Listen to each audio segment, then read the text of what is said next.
Le pèlerinage remonte aux origines de l'homme biblique, en commençant par l'expérience d'Abraham.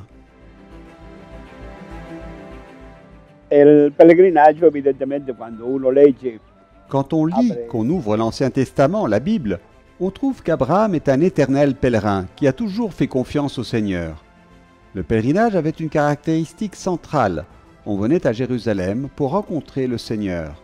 Cela signifiait se montrer, présenter ses faiblesses, ses vertus. debolezze, le sue virtù. Dans le Nouveau Testament, il y a Jésus et Marie qui venaient chaque année à Jérusalem pour la Pâque. Ogni anno venivano per la Pasqua. Lors d'un de ces pèlerinages, Jésus a pleuré sur Jérusalem, prophétisant sa destruction. Dominus Flevit est l'un des plus beaux endroits d'où l'on peut contempler la ville sainte. Le matin, le soleil illumine les anciennes murailles. Au coucher du soleil, les pierres de la ville sont teintées d'or. Le sanctuaire est situé au milieu du mont des Oliviers. C'est l'un des lieux préférés des pèlerins, car d'ici, on peut voir toute la ville.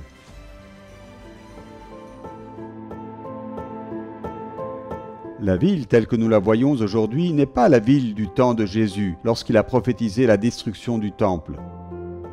La zone autour du sanctuaire est riche en découvertes remontant aux premières générations chrétiennes. Dall'inizio i pellegrini andavano in questo luogo in mezzo alla Dès le campagna. début, les pèlerins sont venus en ce lieu en pleine campagne sur les pentes du mont des Oliviers et ont dit « C'est d'ici que Jésus, regardant la ville, a pleuré sur elle », comme le dit l'évangile de Luc. Poi il luogo anche lì è venuto poi in possesso dei francescani, un piccolo. Puis le lieu est entré en possession des franciscains. Un petit endroit, pas très grand, car une grande partie du mont des Oliviers appartient à différentes communautés chrétiennes. Les franciscains n'ont cependant pas reçu l'autorisation de l'autorité turco-musulmane de l'époque de construire immédiatement une nouvelle église. En fait, la loi disait que l'on ne pouvait construire une nouvelle église que s'il y en avait une ancienne sur le site, et il n'y en avait pas. C'était le problème. Posto. E lì non c'era. Questo era il problema. Però ad un certo punto ecco che À un moment donné, les franciscains ont acquis un terrain des sœurs bénédictines voisines et cela a donné lieu à des fouilles archéologiques qui ont mis au jour un ancien cimetière chrétien et juif et les restes d'un monastère chrétien avec une petite chapelle. erano anche alla luce i resti di un monastero cristiano che aveva una piccola cappellina.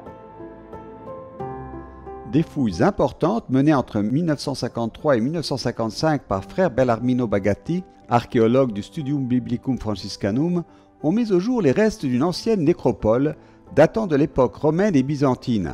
Un complexe de tombes avec sarcophages et ossuaires. Certaines de ces tombes présentent des signes chrétiens évidents et remontent à la première communauté judéo-chrétienne de Jérusalem.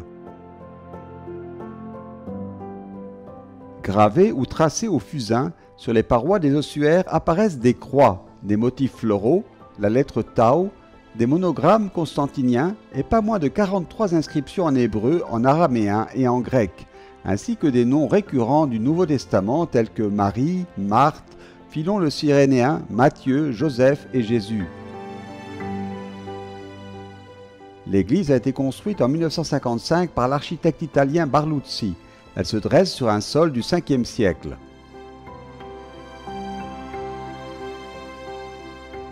Le dôme du Dominus Flevit crée 2 des 4 lunettes ogivales en bas-relief. La représentation du Christ en pleurs en plein dans l'église est particulièrement intense. Avec sa forme rappelant une larme, c'est l'une des œuvres les plus originales de Barluzzi, qui est également connu comme l'architecte de Dieu. Dans le dessin original, vous pouvez voir le vitrail à travers lequel vous avez aujourd'hui une vue de Jérusalem. Sous l'autel, une mosaïque porte les paroles de Jésus. « Jérusalem, Jérusalem, toi qui tues les prophètes et qui lapides ceux qui te sont envoyés, combien de fois ai-je voulu rassembler tes enfants comme la poule rassemble ses poussins sous ses ailes, et vous n'avez pas voulu. »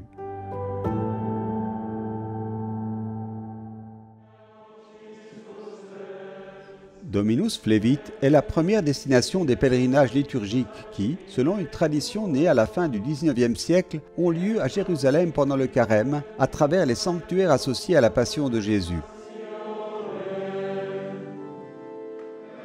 Les franciscains de la custodie de Terre Sainte sont arrivés ici pour les vêpres et la Sainte Messe, présidée par le frère Eliazar Arteaga Chavero et concélébrée par le supérieur du sanctuaire, le frère Sebastiano Matti, le frère Marcello Ariel Cicchinelli et une vingtaine de prêtres. Au centre de l'homélie, il y avait les larmes et les pleurs, de douleur mais aussi de joie, de Dieu comme de tous les hommes. Pleurer est aussi une façon d'entrer en communication plus profonde avec Dieu. C'est la révélation du cœur de Dieu. Il le fait à travers la personne de Jésus, ses paroles, ses actes, ses larmes, parce qu'il veut finalement révéler son cœur sur la croix. Les pleurs de Jésus en ce lieu sont un pas vers cette plus grande révélation de l'amour de Dieu. Le père dominicain Lucas Popko, qui accompagnera tous les pèlerinages, a ensuite souligné que les pleurs étaient une occasion de partage et de communion avec les autres.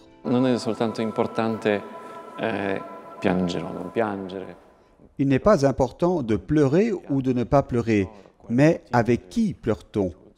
Êtes-vous seul? Quelle est la raison de vos larmes? C'est toujours un cadeau de trouver quelqu'un devant qui je peux ouvrir mon cœur. Et le moment où quelqu'un s'ouvre de cette façon pour exprimer quelque chose qui ne peut-être pas être exprimé par des mots. Questo che forse non può esprimere con le parole.